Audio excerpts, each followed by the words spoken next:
ಒಬ್ಬ ಬಡ ರೈತ ಇದ್ನಂತೆ. ಅವನಿಗೆ ಚಿಕ್ಕ ಒಂದು ಭೂಮಿ ಇತ್ತು, ದೊಡ್ಡ ಕುಟುಂಬ. ಅವನಿಗೆ ಒಬ್ಳು ಸುಂದರಿಯಾದ ಮಗಳಿದ್ಲು, ನಿಮ್ಮ ಹಾಗೆ ಇದ್ಲು. ಹೌದು, ಆಕೆ ಬರೇ ಸುಂದರಿ ಅಲ್ಲ, ತುಂಬಾ ಜಾಣೆ ಆಗಿದ್ಲು. ಹೊಲದಲ್ಲಿ ಯಾವಾಗ ಏನು ಬೆಳೆದ್ರೆ ಒಳ್ಳೆ ಫಲ ಬರುತ್ತೆ ಎಲ್ಲ ಗೊತ್ತಿತ್ತು ಅವಳಿಗೆ. ಊರ್ನವ್ರಿಗೂ ಅವಳನ್ನ ಕಂಡ್ರೆ ತುಂಬಾ ಇಷ್ಟ. ಆಮೇಲೆ ಆ ಊರಿನಲ್ಲಿ ಒಬ್ಬ ಸಾಹುಕಾರ ಇದ್ದ, ತುಂಬಾ ಶ್ರೀಮಂತ. ಬಡವರಿಗೆ ಬೇಕಾದ ಸಾಲ ಕೊಡ್ತಿದ್ದ, ಚೆನ್ನಾಗಿ ಭೂಮಿ ಒಳಗಾಗ್ತಾ ಇದ್ದ. ಸುಂದರಿಯ ತಂದೆ ಕೂಡ ಈ ಸಾಹುಕಾರನಿಂದ ಅನೇಕ ಬಾರಿ ಸಾಲ ಪಡೆದಿದ್ದ.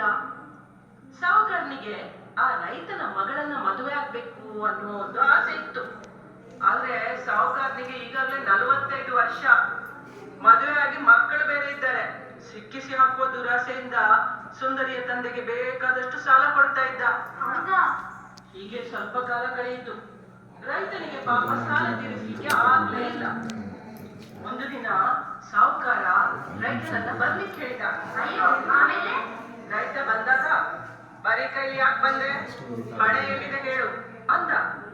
ರೈತ ತುಂಬಾ ದುಃಖದಿಂದ ತಲೆ ತಗ್ಗಿಸ್ಕೊಂಡು ನಿಂತು ಬಿಟ್ಟ. ಅಯ್ಯೋ ಪಾಪ. ಸಾಹುಕಾರ ಮನಸ್ಸಲ್ಲೇ, ಇದು ಒಳ್ಳೆ ಸಮಯ, ಕಬ್ಬಿಣ ಕಾದಾಗ್ಲೇ ಬಳಿಬೇಕು ಅಂತ ಅನ್ಕೊಂಡ. ಹಾಗಾದ್ರೆ ನಿನ್ಗೊಂದು ಉಪಾಯ ಹೇಳ್ತೇನೆ, 10 ದಿವಸ ಕೊಡ್ತೇನೆ, ಹೇಗಾದ್ರೂ ಮಾಡಿ ಪೂರ್ತಿ ಸಾಲ ತೀರಿಸು. ಅಥವಾ ನೀನು ನಿನ್ನ ಮಗಳ ಸುಂದರಿಯನ್ನು ನನಗೆ ಕೊಟ್ಟು ಮದುವೆ ಮಾಡು, ಆಗ ನಿನ್ನ ಸಾಲ ಮನ್ನಾ ಆಗುತ್ತದೆ ಅಂದ. ಹೌದಾ ಅಜ್ಜಿ? ಆಮೇಲೆ ರೈತನಿಗೆ ಸಿಡಿಲು ಬಂದಾಗಾಯ್ತು.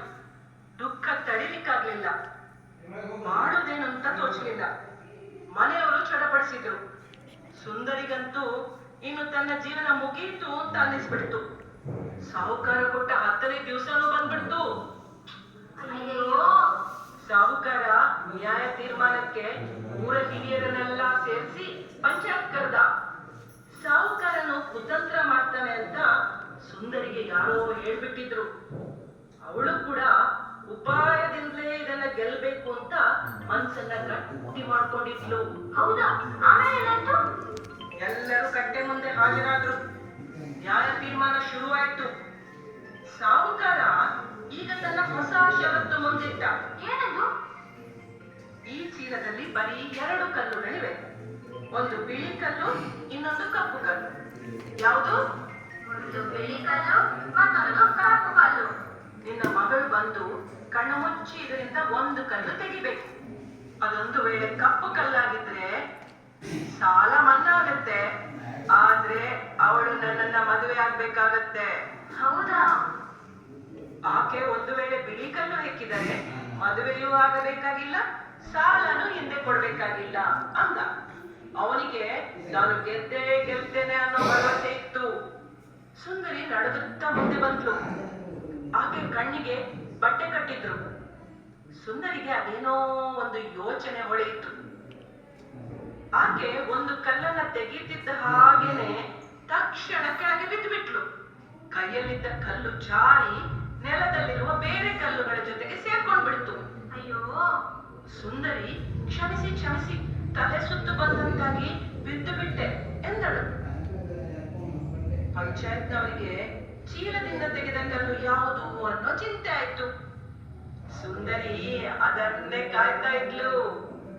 ಹೆದರಿಕೊಂಡ ಹಾಗೆ ನಟನೆ ಮಾಡ್ತಾ, ಈಗ ಚೀಲದಲ್ಲಿ ಯಾವ ಕಲ್ಲಿದೆ ಅಂತ ನೋಡಿದ್ರೆ ನಾನು ಎತ್ತಿಕೊಂಡಿದ್ದು ಯಾವುದೆಂದು ಗೊತ್ತಾಗುತ್ತದೆ ಅಂದಳು.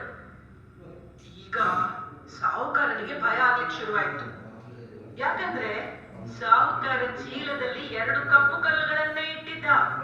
ಸುಂದರಿ ಯಾವುದನ್ನು ತೆಗೆದರೂ ಅವನನ್ನ ಮದುವೆ ಆಗುವ ಹಾಗೆ ತಂತ್ರ ಮಾಡಿದ್ದ. ಊರ ಹಿರಿಯರು ಚೀಲದಲ್ಲಿದ್ದ ಇನ್ನೊಂದು ಕಲ್ಲು ತೆಗೆಸಿದ್ರು.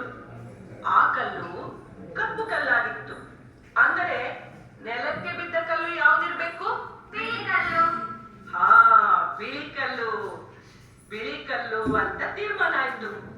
ಸಾಹುಕಾರನ ಷರತ್ತಿನ ಹಾಗೇನೆ ರೈತನ ಸಾಲವೂ ತೀರಿತು, ಸುಂದರಿಯ ಮದುವೆಯೂ ನಿಂತಿತು. ಸಾಹುಕಾರನ ಕುತಂತ್ರನ ಸುಂದರಿ ಎಷ್ಟು ಜಾಣತನದಿಂದ ಸೋಲಿಸಿದ್ಲು ಅಲ್ವಾ? ಹೌದು. ಹೇಗಿತ್ತು ಕತೆ?